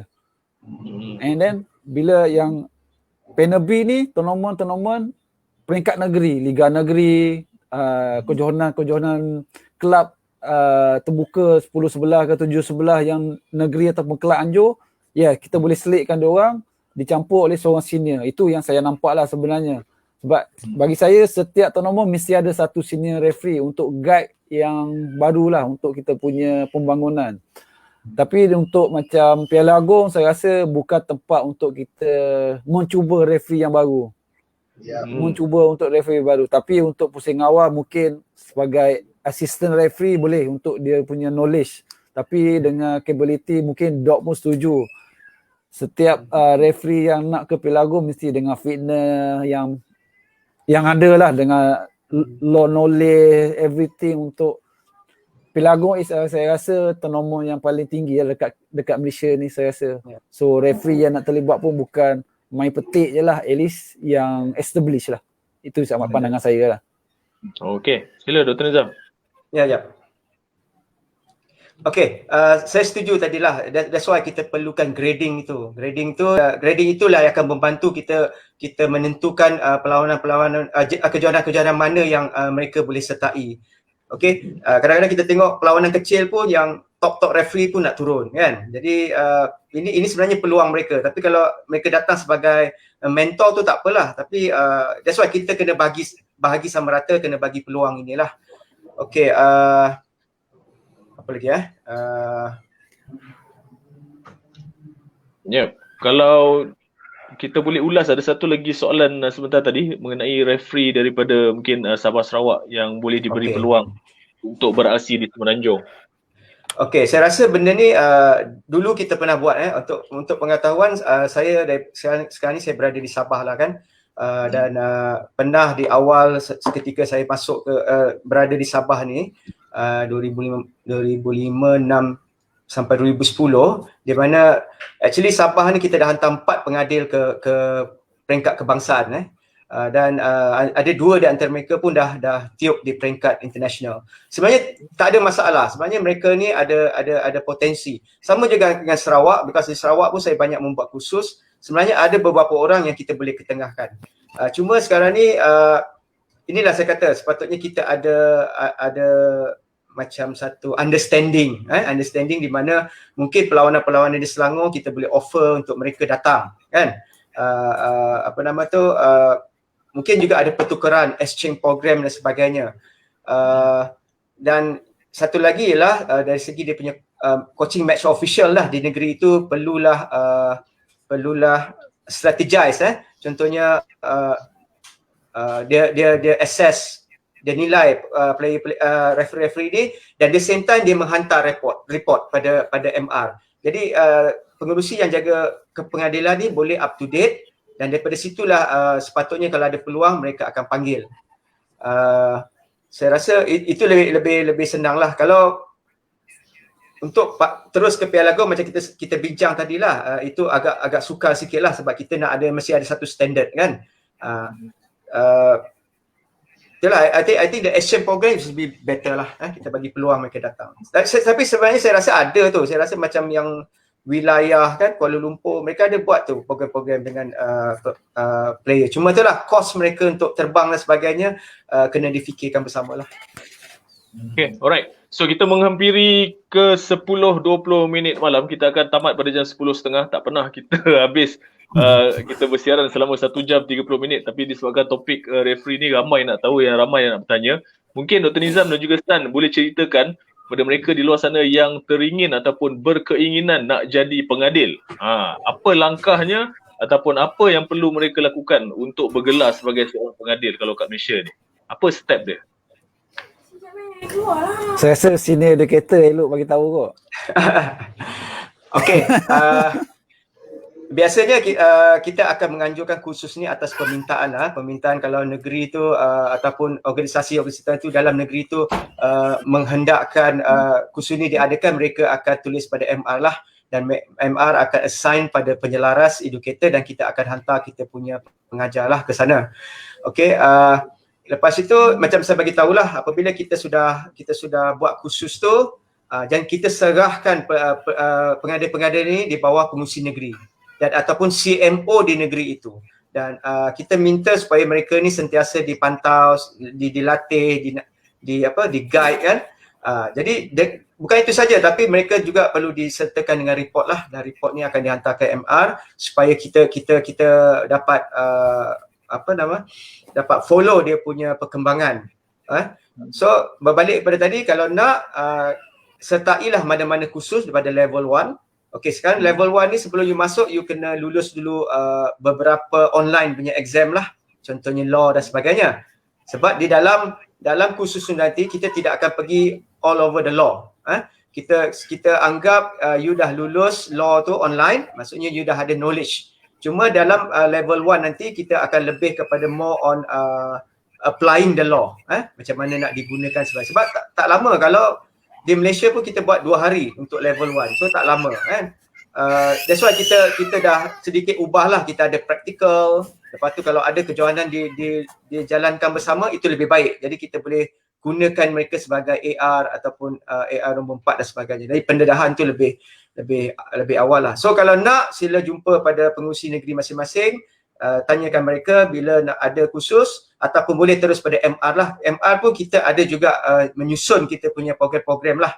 Jadi boleh pilih mana-mana lah, itu saja. Okey, mungkin San ada nak tambah sedikit untuk mereka yang berminat nak menceburi bidang kepengadilan ni. Kalau untuk minat tu daripada hati lah. Pengorbanan lah. Sekiranya dah berminat, pengorbanan masa, wang ringgit, tenaga memang kena orang kata disediakan lah sebelum menjadi seorang pengadil. Kalau dah minat tu, benda-benda yang kita tak nampak memang akan terjadi. So daripada saya, selain kalau dah berminat, apa yang doktor cakap tadi, dah ready untuk pergi ambil kursus, selepas dah ada CJ tu, benda-benda tu nak kena prepare lah untuk menjadi pengadil. Sebab kita bukannya pengadil yang kata profesional dekat Malaysia ni. Pengadil rugby bukan profesional, bukan macam bola. So banyak benda yang akan diguna pakai kita punya keuangan sendiri lah sebenarnya. Tapi berbala tak jadi referee dekat Malaysia ni? Berbala ke tak berbala? Kalau bagi saya, berbala tu tidak bau. Tapi orang kata passion lah, minat mendalam tu salah satulah. Mungkin lain orang lain cara dia. Itu je lah yang boleh saya kongsi. Walaupun kadang-kadang nak marah, nak apa pun, dah minat kan, kita rempuhilah juga. Untuk kita tahu. Mungkin kita tahu mencapai satu level yang tertinggi. Kan, no referee, no game. So kita tahu referee ni memang orang paling penting dalam satu game rugby. That's why sebenarnya kita patutnya menggalakkan lebih ramai lagi orang untuk menceburi bidang ni lah. Walaupun itu yang kita ada di discussion ni, sama ada berbala atau tidak, dan apa masalah-masalah yang mereka akan hadapi di kemudian hari dan sebagainya lah. Kan? Okey, boleh saya kasih. Okey. Sebenarnya nak kata berbala tu sebenarnya bila kita jadi pengadil ni sebenarnya dia ada satu kerjaya yang kita boleh buat sama ada part time ataupun full time lah kan. Sebab contohnya pengadil, okey, dan dia bergantung kepada individu lah. Certain individu nak pengadil ni sebab dia nak duit. Memang ada kita nampak yang jadi pengadil ni untuk duit tambahan, dan ada pengadil yang beli motor daripada Elon pengadil. Simpan 2-3 tahun boleh beli motor. Kan? Jadi kalau ada tournament semua dia nak pergi. Tapi ini yang bahayanya apabila dia nak pergi semua, dia tidak ada objektif. Dia tidak ada preparation. Kalau dalam hujung minggu Sabtu Ahad dia boleh mengadili 3 perlawanan. Kan? Sepatutnya tak boleh. Sebab pada saya it's not ethic lah, because setiap game kita kena prepare sebab penganjur dah bayar kita dengan mahal kan, dia mengharapkan performance yang baik. Jadi kalau kita sibuk tiup banyak-banyak tournament, lepas tu kita tiup tournament dia, last kali kita pun burn out dan perlawanan tu akan effect. Jadi pada saya, kalau nak masuk pengadil, kita kena betulkan niat kita lah. Of course macam San kata, kalau orang yang lebih minat passion tentang rugby, dia akan menjadi pengadil lebih lama. Tapi kalau dia memikirkan tentang duit, kebanyakan saya nampak pengadil itu tak berjaya. Dia tak akan sampai ke peringkat atas. Biasanya mereka akan habis pada level referee level sosial lah, grade sosial saja. Okay, Bob, satu Bob tambah. Boleh sebab saya nampak ada banyak soalan ni. Kalau dekat dalam ada tak vision dalam referee society ni untuk kita ada first referee daripada Malaysia maybe blow dekat Olympic atau blow dekat World Cup 15. Sebab kalau kita compare untuk tim kita main dekat peringkat tu mungkin agak susah. Bukan nak kata dia impossible, tapi agak susah dia perjalanan dia. Tapi untuk kita ada satu referee daripada Malaysia yang blow dekat Olympic atau blow dekat World Cup, rasanya ia lebih mudah untuk dijelmakan dalam masa 2, 3 atau 5 tahun ni. Ada tak vision tu? Saya tak tahulah itu MR punya ketat. Tapi kalau saya dilantik sebagai yang in charge sebelumnya, kita memang dah target. Kita kalau boleh kita sentiasa ada pengadil yang dipanggil ke peringkat Asia. Contohnya macam San dulu masuk, siapa Nick, Komeng kan, yang terbaru ni Jeffrey. Jadi sebenarnya bukan senang nak masuk peringkat antarabangsa sebab kita ni tidak ada dalam panel. Contohnya Singapura. Kenapa orang referee Singapura ramai berada dalam Asia panel? Kenapa? Because head of Asia punya pengadil ada di Singapura. Orang-orang kuat World Rugby tu ada ASEAN Rugby tu ada di Singapura. Jadi secara tak langsung mereka akan push pengadil-pengadil mereka. Tapi kita bagaimana? Berapa orang ada dalam panel itu? Berapa orang ada dalam Asia Rugby contohnya? Kalau ada pun mungkin dia pergi, kebanyakannya dia hanya mementingkan diri sendirilah, dia nak pergi ke mana kan. Tapi kalau masa dulu kita ni dipilih untuk mengadili, contohnya saya pergi ke Hong Kong, Dubai, sebenarnya kita membawa nama Malaysia. Jadi apabila kita referee menjalankan tanggungjawab mengadili perlawanan lebih baik, dia akan tanya, anybody from Malaysia that better than you or better like you? Jadi di sinilah biasanya kita akan recommendkan pengadil-pengadil kita yang lain lah untuk pergi kan. Itu dululah. Tapi sekarang ni untuk Asia ni dia ada panel. First kali kita kena fulfill dia punya kelayakan tu, yang kata kau nak 25 tahun apa semua, kita fulfill. Dan yang paling penting kita mesti sentiasa hantar report pada mereka tentang pengadil ni, fitness level. So mereka baru aware. Kalau kita tak hantar, dia akan rasa macam Malaysia ni senyap je, tak ada referee bagus kot. Jadi kita concentrate lah Hong Kong punya referee ke UAE punya referee. Jadi inilah pentingnya penghubung kita di Malaysia ini dengan Asia Rugby atau World Rugby. Itu yang saya rasa ada sedikit kelopongan lah. Dok, saya tambah sikit lah. Okey. Saya Silakan. tambah sikit.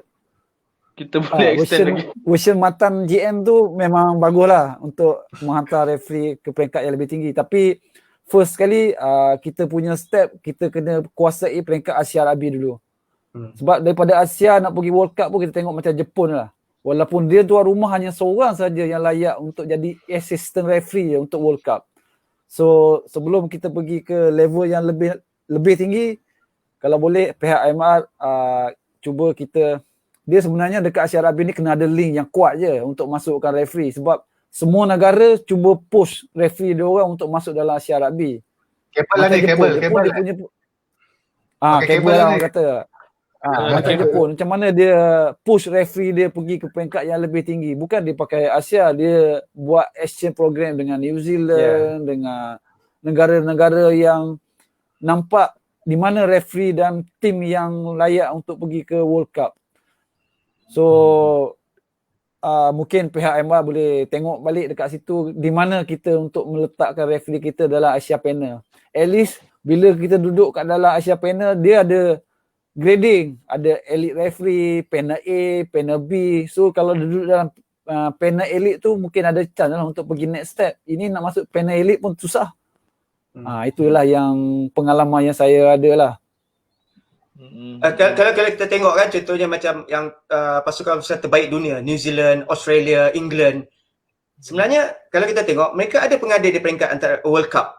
Sebab biasanya kalau saya tengok kan, trend dia kalau negara itu maju dalam rugby, ternama, so pengadil mereka akan juga dibawa sekali.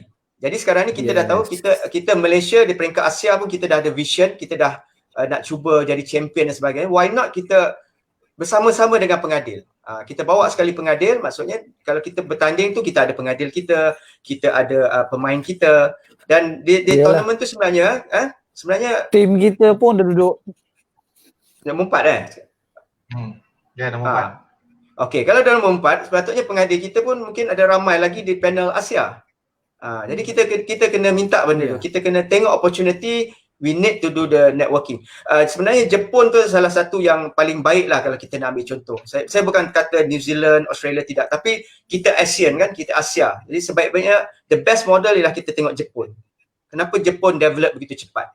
Okey, mungkin ada rakan-rakan referee yang dah seperti saya, kita dah pergi Sugai Dara, summer camp di Jepun. Di mana di Sugai Dara tu ada 101 padang rugby. Percaya tak? 101 padang rugby. Every hotel, every rest home ada padang rugby. Jadi bila musim dia, contohnya musim universiti, Division 3 dan 4 akan datang ke Sugai Dara tu, mereka duduk di hostel-hostel, di hotel-hotel, dan mereka akan setiap hari mereka akan training dan mereka akan lawan sesama sendiri. Bayangkanlah how Jepun was serious about that. Dan dia pandai. Dia juga jemput pengadil-pengadil Asia untuk sertai mereka. Dan dia minta, contohnya saya pergi as a CMO, saya menilai referee Jepun, saya menilai referee Korea, dan itu benefit pada dia. That's why jangan terkejut kalau Japan akan lebih jauh lagi, because the strategy is there. It's really good. Dan itu yang saya nak bawa ke Malaysia ni, kalau boleh kita ada juga summer camp tu, di mana kita kumpulkan pengadil, kita buat kursus, kita buat ni, that is better. Tapi bergantunglah pada MR. Tapi kita tak ada sama, Dok. Kita tak ada musim durian lah. Musim durian. Cuti sekolah lah, musim cuti sekolah. Kita buat musim durian je. Okay, alright. Saya rasa ada banyak lagi komen-komen live yang kita boleh lihat di komen live pada ketika ini. Ada juga beberapa soalan tambahan, ada yang minta up sampai 2 jam dan sebagainya. Tapi saya minta maaf banyak kerana slot asalnya hanyalah selama 1 jam sahaja. Dan hari ini pun pertama kali dalam sejarah Kopi O Panas, kita telah lajak sehingga 1 jam 30 minit. Dah masuk 1 jam 35 minit dah sebenarnya. Jadi apa pun kami ucapkan jutaan terima kasih kepada 2 orang panel undangan kita pada malam ini. Sebenarnya kalau kita nak sembang pasal topik pengadil ni, memang 2 jam 3 jam pun memang takkan habis. Memang akan ada saja soalan yang ditanyakan oleh penonton. Tapi apa pun terima kasih kepada Tun Nizam, terima kasih kepada San. Saya rasa ulasan pada malam ini memang betul-betul kita kupas habis-habisan segala isu, segala persepsi terhadap pengadil dan sebagainya. Terima kasih juga kepada Kobau selaku panel tetap yang sama-sama berkongsikan pengalaman dan juga soalan-soalan kepada ahli panel kita. Okey, sebagai penutup, Dr. Nizam boleh bagi kata-kata amanat ataupun kata-kata semangat untuk mereka yang nak ceburi bidang pengadilan ni, Doktor. Okey, kami menggalakkanlah pada yang nak bercimpung dalam pengadilan ni, Jangan tunggu lama, carilah mana-mana kursus yang dianjurkan, sila daftar dan masuklah, dan insya-Allah kita akan membantulah dari segi performance, dan peringkat sekarang ni pun kita telah memperbanyakkan kita punya CMO supaya kita berharap mereka akan balik ke negeri masing-masing dan mereka akan bantu pengadil-pengadil barulah.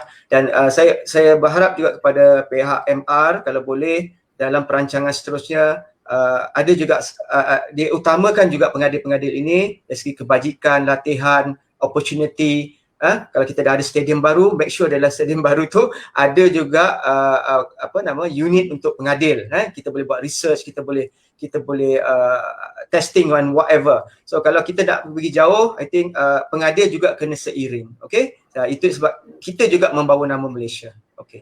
Okey, terima kasih Dr. Nizam dari Kota Kinabalu, Sabah. Apa kata San pula? Kata-kata ataupun amanat ataupun pesanan? Banyaklah Dr. Nizam cakap tu daripada saya. Terima kasih untuk Rugby.my yang jemput saya untuk malam ni. Bagi saya kepada referee kepada rakan-rakan yang nak mencuba jadi referee, so dia lalukan, jangan takut, jangan risau. Datanglah untuk menjadi referee, tak ada masalah. Tarik nafas panjang tu. Ingatkan kerat boleh tadi. Alright, okay, itu ada amanat daripada Stan, amanat daripada Dr. Nizam. Terima kasih banyak-banyak kami ucapkan. Selama 1 jam 36 minit kita bersiaran secara langsung. Terima kasih juga kepada anda yang bertanyakan soalan, yang mengikuti perbincangan ini dari mula hingga akhir. Tidak dilupakan juga kepada Strike Rugby Gear selaku penaja kita pada malam ini. Dan soalan kuis telah pun ditanya pada jam 9.30 minit malam tadi. Siapakah pengadil Piala Agong, perlawanan akhir Piala Agong 2014? Jawapannya adalah Nick Ramadan. Dan Nick Ramadan. Sebenarnya Nick Ramadan bersama dengan kita tadi. Kalau kita lihat di ruangan komen tu ada je yang tag nama dia. Dia pun ada beri komen. Jadi jawapan yang kita cari adalah Nick Ramadan selaku pengadil untuk perlawanan akhir Piala Agong 2014. Jadi adakah kita umumkan pemenangnya sekali di sini? Wow, ada Rasanya dia Strike dah tulis kat komen tadi.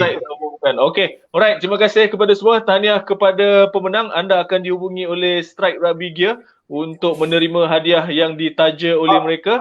Yep. Amanat aku tak ada. Oh. Panel tetap tu. Saya simpan untuk last kali sebenarnya. Belum nak tutup lagi. Dah ditanya tu lah. Silakanlah. Silakan. Okay. Very good discussion by both panel. Banyak soalan-soalan membina daripada semua viewers, which is very good. Apa saya nak emphasize kat sini adalah without referee there will be no game. Referee adalah elemen paling penting dalam satu game rugby. So kita kena respect dia orang, hormat dia orang. Saya dah lalu pengalaman sebagai pemain, saya juga sebagai seorang coach, saya juga pernah ada pengalaman sebagai seorang tournament director. So sepanjang-panjang ni boleh tanyalah mana-mana referee yang pernah blow saya punya game ke apa ke. Saya kurang nak maki-maki referee ni. Tak ada lagi orang komplain kata. So apa yang saya nak cakap kat sini adalah kita kena respect dia orang. Dia kena respect. Referee ni bukan robot. Dia orang pun ada sometimes they make mistakes. Tapi dia orang ada orang-orang yang akan monitor dia orang punya mistakes ni dan akan ada berlaku penambahbaikan. Kalau nak saya gaduh dengan referee pun saya selalu gaduh dengan komen. Itu pun itu dah kat luar tu semua tu lainnya part tu, bukan pasal gamenya. Itu lain. So respect the referee. Kalau we respect each other, saya rasa tak ada masalah abuse, verbal abuse, physical abuse. Sebab kita kena imagine satu hari kat Malaysia ni nanti kalau tak ada referee nak blow game, tak ada game. There will be no game. Kalau kau suruh orang yang bukan referee untuk blow tengah tu, lagi teruk nanti jadi game tu. So keep respecting each other. And referee pula yang mana-mana yang dah ada tu, sama ada yang senior atau yang lama atau yang baru, keep an open mind lah, open mind. Jangan kata tak boleh terima kritikan. Terima kritikan tu dengan secara positif. Kadang-kadang ada juga referee yang bila kita bagi tahu macam ni, certain adalah ni yang mungkin dia macam kerek ke tak nak terima ke. So saya sarankan supaya dia menerima kritikan, ambil positively dan dia improve from there. So baru ada komunikasi yang baik antara pemain, jurulatih dan juga referee dan juga community rugby di Malaysia ni. Okay Bob, itu yang amanat. Habis dah. Okay, alright, terima kasih Kobau di atas amanat ataupun pesan untuk segmen kali ini. Dan kalau sebentar tadi kita lihat pemenang telah pun diumumkan oleh Strike Rugby Gear. Pemenang kuis malam ini ialah Muhammad Zain Haji Ismail. Sila PM atau WhatsApp Oh, Cikgu Zain 0173869199 untuk tebus hadiah anda. Jadi itulah pemenang kita pada malam ini. Terima kasih sekali lagi Strike Rugby Gear. Dan kepada anda yang terus mengikuti siaran ini 1 jam 40 minit, rekod baru dicipta untuk KPO Panas pada hari ini. Kalau 2 minggu lepas kita cipta rekod untuk bersiaran dalam bahasa Inggeris dengan Kobau menggunakan slang Fiji dan juga Australianya selama 2 minggu berturut. Hari ini kita mencipta rekod sebagai sembang KPO Panas paling panjang selama 1 jam 40 minit. Jadi untuk itu sekian saja daripada saya, sekian saja daripada kami, daripada San, daripada Dr. Nizam dan juga Kobau. Terima kasih sekali lagi kami ucapkan kepada semua yang setia mengikuti kami sepanjang 1 jam 40 minit ini. Jadi untuk itu sekian saja daripada kami. Terima kasih sekali lagi, terima kasih. Sekian saja daripada kami. Wabillahi taufiq wal hidayah. Wassalamualaikum warahmatullahi wabarakatuh. Terima kasih sekali lagi.